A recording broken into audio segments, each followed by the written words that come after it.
Егіс науқаны ағайынды Мұхамедияевтер үшін ең қызу мезгіл.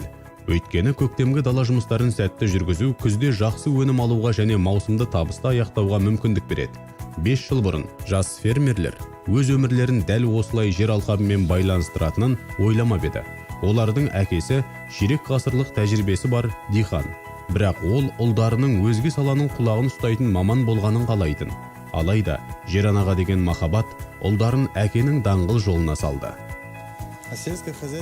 Ауыл шаруашылығын сүйем. Әкем осы кәсіппен айналысқан кезден бастап мен де жыл сайын егістікке шығатынмын. Біздің барлық дерлік жазғы демалыстарымыз ауылда техника мен дала жұмыстары айналасында өтті. Сондықтан бізге аталған кәсіппен айналысқан ұнайды.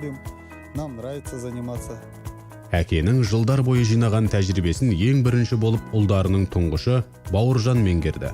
Қазір оның жасы 30-да.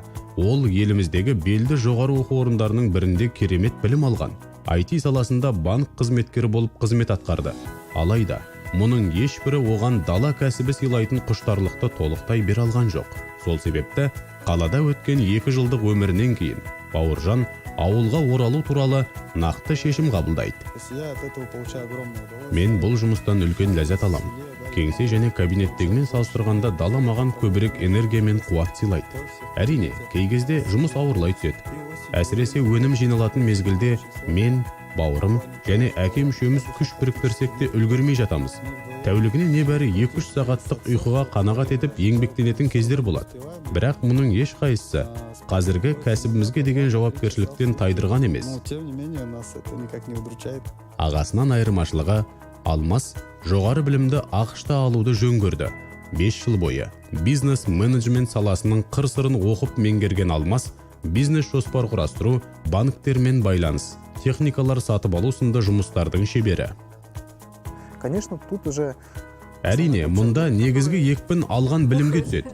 Қай салаға бет бұрсаңыз да, жылдар бойы босқа оқымағаныңызды көрсете білуіңіз қажет. Бәсекеге қабілетті болу керек. Жай ғана мал өсірудің өзі аздық етеді. Оны нарыққа ұсынып, тиімді бағада сата білуде үлкен өнер. Мұхамедияевтер әулетінің егін шаруашылығы агробизнес көрсеткіштері бойынша шағын болып есептеледі. 3000 гектарлық егіс алқабы, 10 тұрақты жұмысшы, сондай-ақ егін және астық жинау кезіндегі қосымша жұмысшылары бар. Аталған егістік алаңында бидай, арпа, сұлы, қара бидай, зығыр, күнбағыс секілді дәнді дақылдар өсіріледі. Ағайындылар кәсіптік жұмысты да бірге жасайды. Бауыржан техникалық жұмыстармен айналысса, Алмас ұйымдастыруға жауап береді.